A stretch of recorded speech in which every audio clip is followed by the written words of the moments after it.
সালাউদ্দিন আহমেদ ফরাসিন অস্থায়ী পশুর হাটে সাধারণ সম্পাদক হিসেবে আছি। আজকে আমরা হাটের তৃতীয় দিন অতিবাহিত করছি।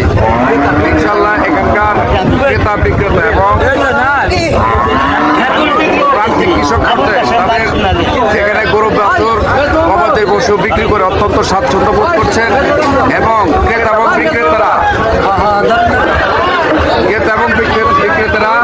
তাদের গবাদি পশু কিনে এবং বিক্রি করে তারা যতটুকু আমরা দেখতে পাচ্ছি তারা খুব উৎফুল্ল।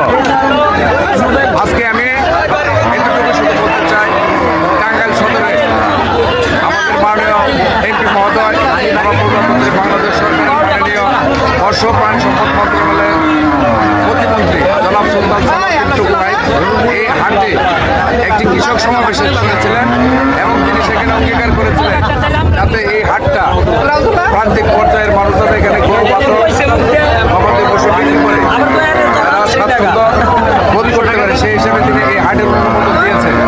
আমরা এলাকাবাসীর পক্ষ থেকে তার প্রতি কৃতজ্ঞতা জ্ঞাপন করছি এবং আশা করছি আগামী দিনে প্রান্তিক পর্যায়ে কৃষকদের কথা বিবেচনা করে তিনি হাট দিয়ে যাতে ধারাবাহিকভাবে এটা চলমান থাকে সেই বিষয়ে তার কাছে এলাকাবাসীর পক্ষ থেকে আমরা দাবি জানাচ্ছি। এবং আমাদের এই হাটে আইন শৃঙ্খলা পরিস্থিতি এবং যাতায়াত ব্যবস্থা অত্যন্ত সুন্দর, এখানকার পরিবেশ খুবই মনোরম এবং আমাদের এই হাটের যে হাসিল আমরা নিচ্ছি সেটা অধিকাংশ টাকায় আমরা বিভিন্ন শিক্ষা প্রতিষ্ঠান এবং বিভিন্ন ধর্মীয় প্রতিষ্ঠানে আমরা এগুলো ব্যয় করি। যেমন আমাদের এখানে একটি স্কুল এবং কলেজ আছে, একটি এতিমখানা আছে, কবরস্থান আছে, সেখানে আমাদের অধিকাংশ টাকা আমরা এগুলা সেখানে ব্যয় করে থাকি।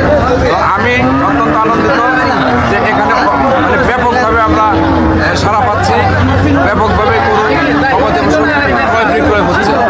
তো আমি এলাকাবাসীর পক্ষ থেকে যারা